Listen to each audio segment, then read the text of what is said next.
Hello, OJCS students. Welcome to another OJCS Storytime. And today I have a special guest reading with me, my daughter, Eleanor. Hi. So today we're reading a book called The Secret Life of Squirrels by author Nancy Rose. These are all real photographs, not paintings. So I think you guys are really going to love seeing them.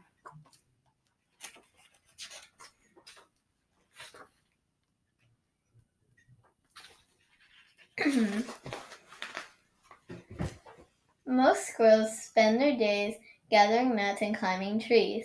Not Mr. Peanuts. He is a rather unusual squirrel.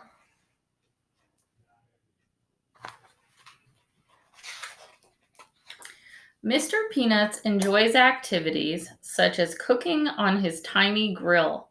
His hot dogs are delicious.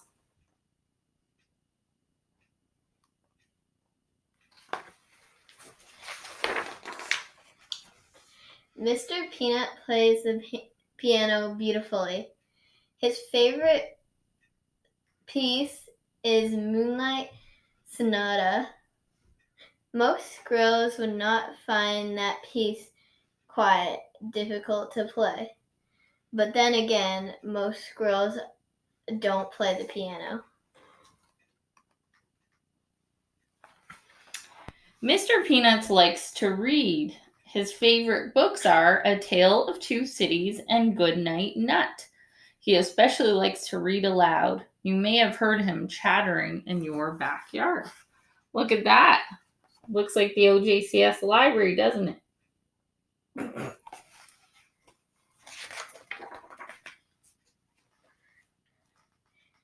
Being a clever Mr. Peanut has a busy and mostly happy life. But once in a while he feels lonely.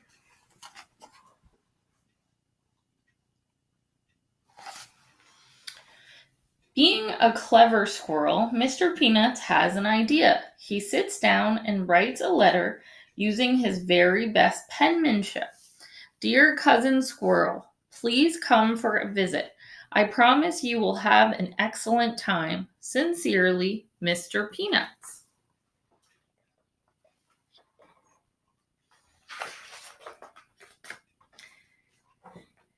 He mails the letter the very next day. Then he waits and waits and waits some more.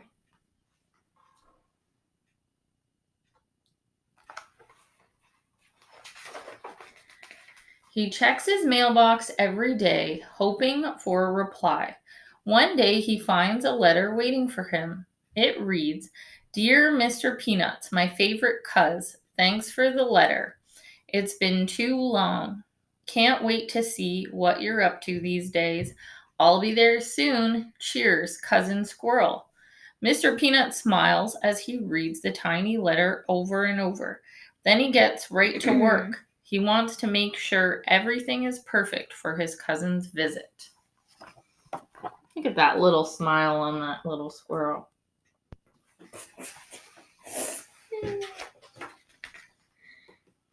Mr. Peanut dusts and cleans. He even vacuums under the rug. He does laundry, chattering to himself as he works. He is the tidiest squirrel around, and certainly the only one with a washer and dryer. That's true. I don't think many squirrels have washers and dryers. Mr. Peanut makes up his cousin's bed, just so, with the sheets tucked in right. He wants him to have a great night's sleep. He bakes his most delicious hazelnut chocolate cake. He tastes the batter just to be sure it is sweet enough.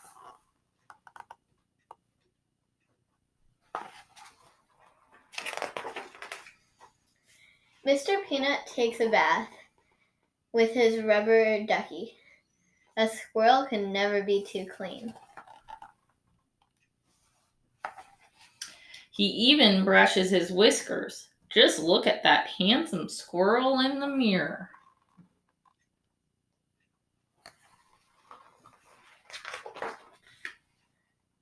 Finally, Cousin Squirrel arrives. He is just in time for breakfast. Mr. Peanut and Cousin Squirrel both love pancakes.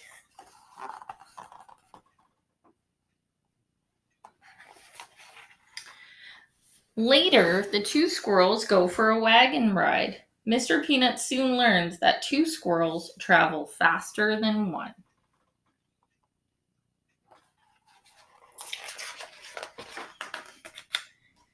Mr. Peanut teaches Cousin Squirrel how to play chess. Cousin Squirrel learns quickly. It is more fun to play chess with a friend, thinks Mr. Peanut, even if you don't always win.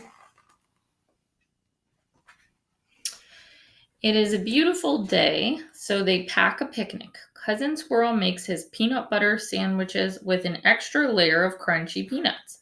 Mr. Peanuts has never thought to try that. It tastes scrumptious. Or squirrelicious. That night, they build a comfortable A campfire. a campfire and scare each other with the ghost stories, including the old haunted tree and the one-eyed owl. You can tell yourself a ghost story, thinks Mr. Peanut. You can't tell yourself a ghost story. You need a friend. That's true. It's hard to scare yourself with a ghost story. The next day, they go out for ice cream. Mr. Peanuts has his usual scoop of peanut brittle. Cousin Squirrel tries the flavor of the month, buttery salted pecan.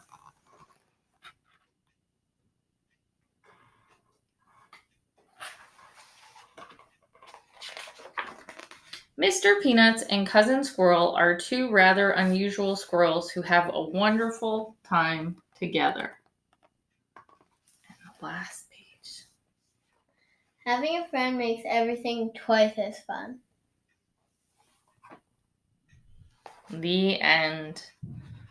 And on this page, I want you to see how the author takes her photos. Look at this. It's really amazing if you look at it. She sets up these little scenes in her backyard, right on her back deck.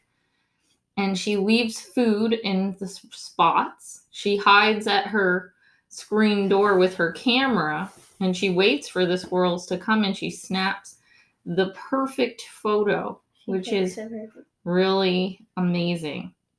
She said sometimes it takes 30 tries before she gets one good photo.